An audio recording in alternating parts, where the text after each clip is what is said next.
ఏ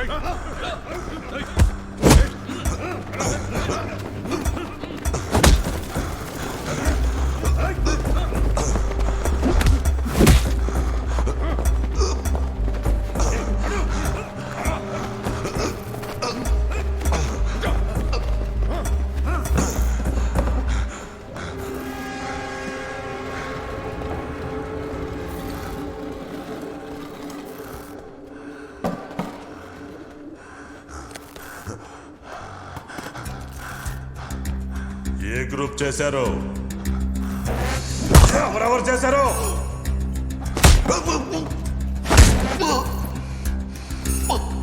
ఎంత మంది కలిసి స్కెచ్ చేశారు?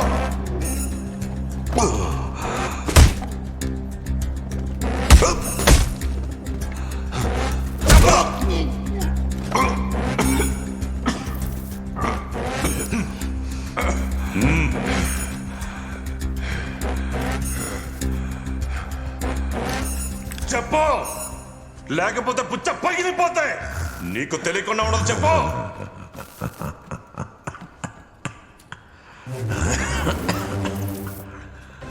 తెలుసా, వాడి గురించి నాకంటే బాగా తెలిసినవాడు ఇంకెవ్వడు ఉండడు.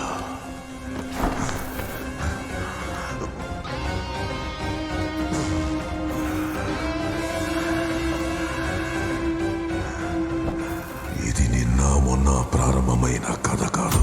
15 సంవత్సరాల క్రితమే ఆరంభమైంది.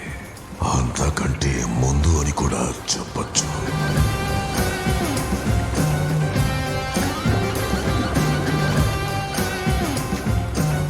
ఈ లోకంలో 2 రకాల మనుషులుంటారు. ఒకడు ఈత రాని వాణ్ణి నీళ్ళల్లోకి నెట్టి నవ్వేవాడు. రెండో వాడు నడక నేర్చుకోగానే సముద్రాన్ని ఈదాలని దూకేసేవాడు. వీడు రెండో రకం.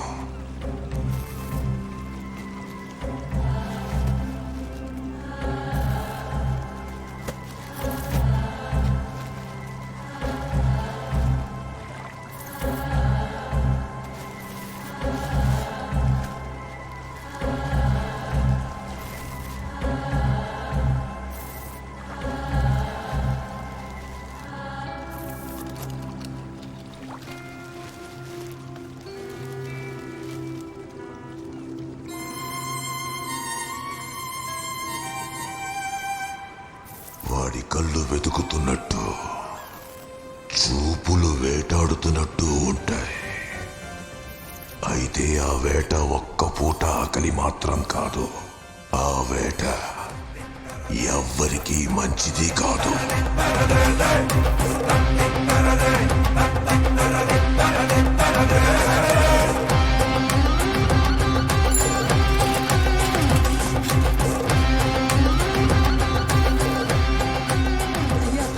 దయ చూపించండి అయ్యా. నా బిడ్డకి జ్వరంతో ఒళ్ళంతా కాలిపోతుంది అయ్యా. అయ్యా, నా జీతం డబ్బులు ఇప్పించండి అయ్యా. మీకు పుణ్యం ఉంటుంది.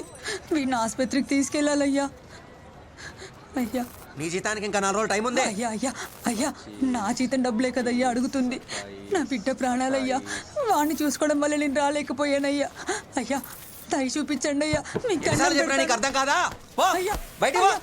వ్యాలంటైన్ వచ్చి. అయ్యా అయ్యా అయ్యా అయ్యా అయ్యా, ఇక్కడ టీ ఇవ్వండి.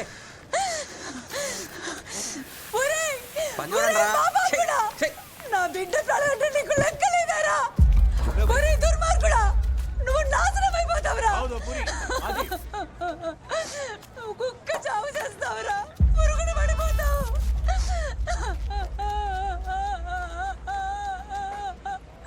ఒరేయ్, నువ్వు మట్టి కొట్టుకుపోతావురా. నువ్వు మట్టి కొట్టుకుపోతావు. నువ్వు సర్వనాశనం అయిపోతావురా.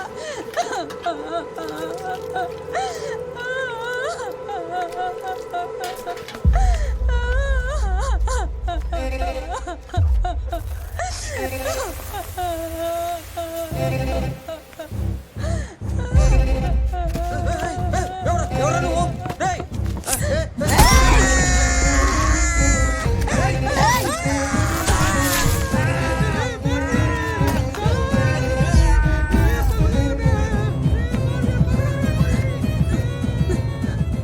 నీకు సొంతమైన వాటి కోసం చేతులు చాచి అడుక్కోకూడదమ్మా. తీసుకోవాలి.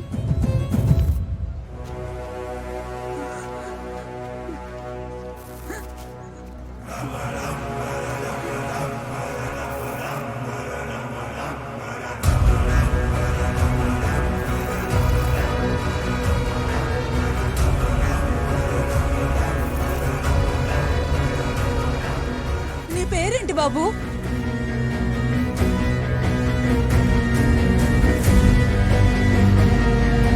నువ్వు ఈ నేలని ఏల్తావు బాబు. అప్పుడు వాడికి తెలియదు నేలంటే ఏంటి, కానీ ఏలడం అంటే ఏంటని. అన్నిటికన్నా ముఖ్యంగా అప్పటికే అక్కడ ఒకడు ఏలుతున్నాడని. గురునాథ్ ఈ సామ్రాజ్యాన్ని ఏలుతున్న రారాజు. గత 20 సంవత్సరాల రాక్షస చర్యలకు ఒక గుడి కడితే అందులో ఉండే విగ్రహం అతనిదే. నేను నీలాగే అనుకునేవాడిని. చాలా కష్టపడి నిజాయితీగా ఉంటే జీవితంలో ఎదుగుతామని. కానీ తర్వాతే అర్థమైంది, నిజాయితీగా ఉంటూ కష్టపడి పనిచేయడం అనేది డబ్బున్న వాళ్ళు వాళ్ళ కింద ఉన్న వాళ్ళని కిందే ఉంచడానికి కనిపెట్టిన కనికట్టే సూత్రం అని. రియల్ ఎస్టేట్ రేట్లు ఆకాశాన్ని అంటుకుంటున్న వేళ భూమి విలువ అంచెలంచెలుగా పెరిగి ప్రాణం విలువ కొంచెం కొంచెంగా తగ్గడం ఆరంభమైంది. గురునాథ్ ఎక్కడి నుంచి వచ్చాడో ఎవరికీ తెలియదు, కానీ ఈ నగరంలో బార్ కల్చర్ కి కేర్ ఆఫ్ అడ్రస్ మాత్రం అతనే.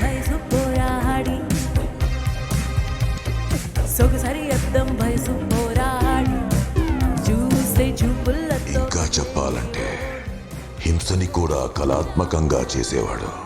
కళ్ళ చుట్టూ ఉన్న ప్రపంచాన్ని కాళ్ల కింద ఉంచాలని నమ్మేవాడు. అలాంటి గురునాథ్ మాట పైన మరొక్క మాట ఉందంటే అది అతడి భార్యదే. చారులత మాట మాత్రమే గురునాథ్ వింటాడు. చారులతకి ఆమె కొడుకు అమర్నాథే ప్రపంచం. అది మాత్రమే కాదు, ఆమెకున్న గౌరవం, గర్వం, సర్వస్వం అమర్నాథే. నేను తప్పుగా చూస్తున్నా అంటున్నావు, నువ్వు మాత్రం తేలిగ్గా తీసుకుంటున్నావు. ఎందుకు నన్ను నమ్మట్లేదు గురు? గురునాథ్ అధికారం మీద తమ్ముడికి ఆశ కలిగే లోపు అతని ప్రాణాల మీద ఆశ కలిగించి పంపించేసింది. నేను నమ్మలేదు. అయినా ఇక నువ్వు నాతో ఉండటం మంచిది కాదు. నచ్చిన చోటికి వెళ్ళిపో, ఏర్పాటు చేస్తా.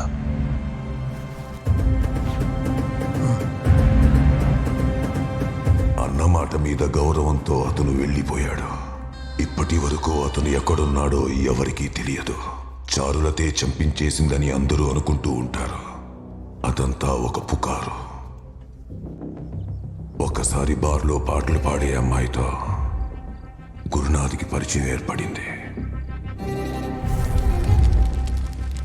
అది తెలిసి చారులత ఆ అమ్మాయిని సజీవంగా కాల్చేసింది.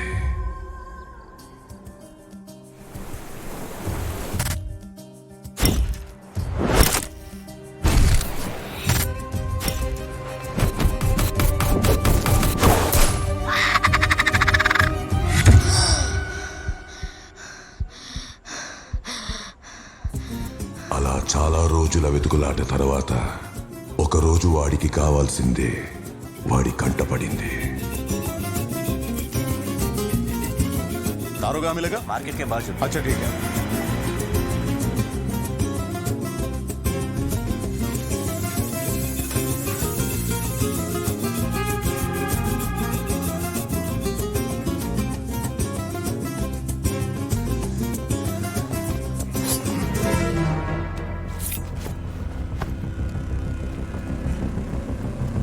సార్ తర్వాత వాయిదా కూడా తప్పకుండా అటెండ్ అవ్వాల్సి ఉంటుంది సార్. ఈ జడ్జి గారు కొంచెం స్ట్రిక్ట్. సామి ఏం చెప్తున్నాడు? అలా ఏం కుదరదు. నేను చెప్పేది జరగాలి. ఏదైనా తేడా జరిగితే నా గురించి తెలుసుగా.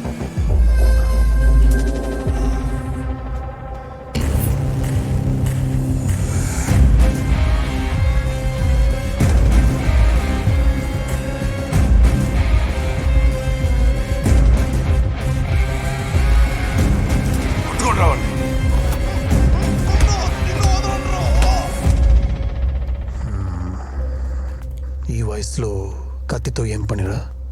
మా నాన్నను చంపడానికి.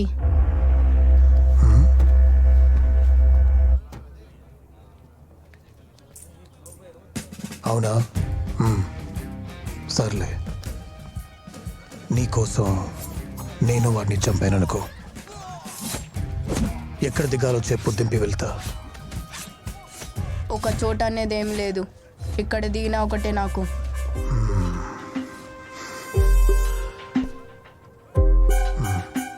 నాతో వస్తావా? ఈయన బాగా చూసుకుంటాడు. నీతో వస్తే చూసుకోవాల్సింది కూడా నువ్వే. సామి, గురు, ఈ పిల్లని జాగ్రత్తగా చూసుకో.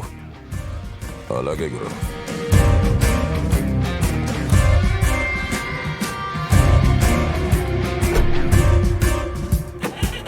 ఆ తర్వాత నుంచి వాడు నా దగ్గరే పెరిగాడు. అంతకు ముందు నా దగ్గర ఎంతో మంది పెరిగినా వాడు మాత్రమే నాకు దగ్గరయ్యాడు.